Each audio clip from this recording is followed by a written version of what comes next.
Friends, நம்ம விஜய் மல்லி ஸ்டோரியில் வந்து பார்த்தீங்கன்னா மல்லி மனசை வந்துட்டு விஜய் புரிஞ்சுப்பார் கூடி விரைவில் அப்படிங்கிற மாதிரி தான் எபிசோட்ஸ் வந்து காமிச்சிட்டு இருக்காங்க. இப்போ வரைக்குமே அவங்களுக்குள்ள ஒரு நல்ல அண்டர்ஸ்டாண்டிங் ரெண்டு பேருக்குமே இல்லை.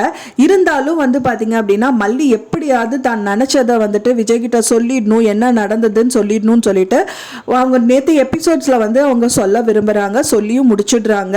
விஜய்கிட்ட ரூமில் என்ட்ரி கொடுத்தோன்னே இப்போ யார்கிட்ட பேசுறதுக்கு நான் ரெடியாக இல்லை அப்படிங்கிற மாதிரி சொல்கிறாங்க. நீங்கள் எதுவுமே பேசாதீங்க விஜய் சார், நான் தான் பேச வந்திருக்கேன், நான் கேட்கறது மட்டும் கேட்டா போன சொல்றது கேட்டா போதும் அப்படிங்கிற மாதிரி சொல்றாங்க. நான் வந்து உயிர் இல்லாத ஒரு சோப்பாவே இருந்துட்டு போறேன், ஆனா வந்துட்டு எப்பயாச்சும் ஒரு நாள் அந்த சோப்பாவுக்கு உயிர் வந்து தான் நினைச்சதை சொல்லணும்னு நினைச்சதை நான் சொல்லிடுறேன் அப்படிங்கிற மாதிரி தான் அந்த விஷயங்கள் சொல்றாங்க. அண்ட் தென் வந்து அவங்க என்ன சொல்ல வராங்க அப்படின்னா வந்துட்டு நான் வந்துட்டு அந்த ஆஃபீஸ்க்கு போகணும் அப்படின்னு நான் போகல, அண்ட் தென் உங்ககிட்ட நான் சொல்லக்கூடாது அப்படின்னும் கிடையாது, நான் வந்து ஒரு அப்ளிகேஷனாக தான் போட்டு வச்சிருந்தேன், அவங்க இமீடியட்டாக கால் பண்ணி என்னை வர சொல்லுவாங்க அப்படின்னு நான் எதிர்பார்க்கவே இல்லை, அதனால தான் உங்ககிட்ட நான் சொல்லவே இல்லை அப்படிங்கிற மாதிரி சொல்றாங்க. விஜயும் ஏன் சொல்லலாம் கேட்டதுக்கு தான் இந்த பதில் அவங்க கிட்ட சொல்றாங்க. அது மட்டும் இல்லாம வந்து பாத்தீங்கன்னா வந்துட்டு நீங்க டெண்டர் கோட் பண்ணதெல்லாம் எனக்கு சத்தியமா அதை பத்தி எதுவுமே தெரியாது, அப்படி இருக்கும்போது நான் எப்படிங்க அதெல்லாம் போய் அவங்க கிட்ட சொல்லுவேன் அப்படிங்கிற மாதிரி சொல்றாங்க.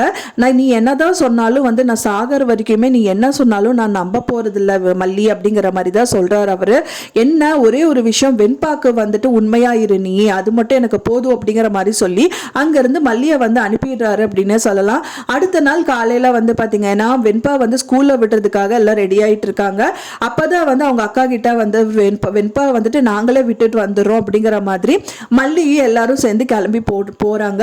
அப்ப வந்து ராஜி என்ன சொல்றாங்கன்னா ரஞ்சிதா கிட்ட திருத்த வேண்டியது வந்து மல்லிய கிடையாது வெண்பாவை தான் அப்படிங்கிற மாதிரி சொல்றாங்க.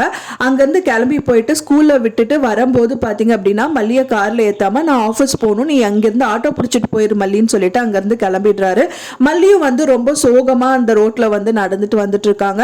அந்த டைத்துல தான் வந்து பாத்தீங்கன்னா திரும்பவும் விஜய் தான் அந்த கார்ல வராருன்னு தான் எதிர்பார்க்கப்படுது. ஒன்ஸ் விஜய் வந்துட்டாரு அப்படின்னா வந்துட்டு அவங்க ரெண்டு பேருமே செப்பரேட்டா வீட்டை விட்டு வெளியில வரனால கொஞ்சம் பீஸ்ஃபுல்லா பேச முடியும். அதுல வந்து விஜய் மனசுல வந்துட்டு மல்லி மேல எந்த தப்பும் இல்லை அப்படின்னு சொல்லிட்டு அவங்க ப்ரூவ் பண்ணிடுவாங்க அப்படின்னு தான் எதிர்பார்க்கப்படுது. ஒன்ஸ் வந்து மல்லி எந்த தப்பும் பண்ணல அப்படின்னு மட்டும் விஜய் நினைச்சிட்டாரு அப்படின்னா அவங்களுக்குள்ள ஒரு அந்யூன்யம் பிறக்கும். அண்ட் தென் லவ் அது வந்து கன்வெர்ட் ஆகிறதுக்கு சான்சஸ் இருக்கு. ஸோ வெயிட் பண்ணி பார்க்கலாம் ஃப்ரெண்ட்ஸ். நீங்க என்ன நினைக்கிறீங்க அப்படின்னு சொல்லிட்டு எனக்கு மறக்காம கமெண்ட்ல ஷேர் பண்ணுங்க. நான் சொன்ன இந்த தகவல் உங்களுக்கு பிடிச்சிருக்கும்னு நினைக்கிறேன் ஃப்ரெண்ட்ஸ். பிடிச்சிருந்தா மறக்காம லைக் பண்ணுங்க, ஷேர் பண்ணுங்க, கமெண்ட் பண்ணுங்க, சப்ஸ்கிரைப் பண்ணுங்க. மேலும் இன்னொரு மல்லி சீரியல் அப்டேட்டோட நெக்ஸ்ட் மீட் பண்றேன். தேங்க்ஸ் ஃபார் வாட்சிங் மை வீடியோ ஃப்ரெண்ட்ஸ். நெக்ஸ்ட் வீடியோல பார்க்கலாம்.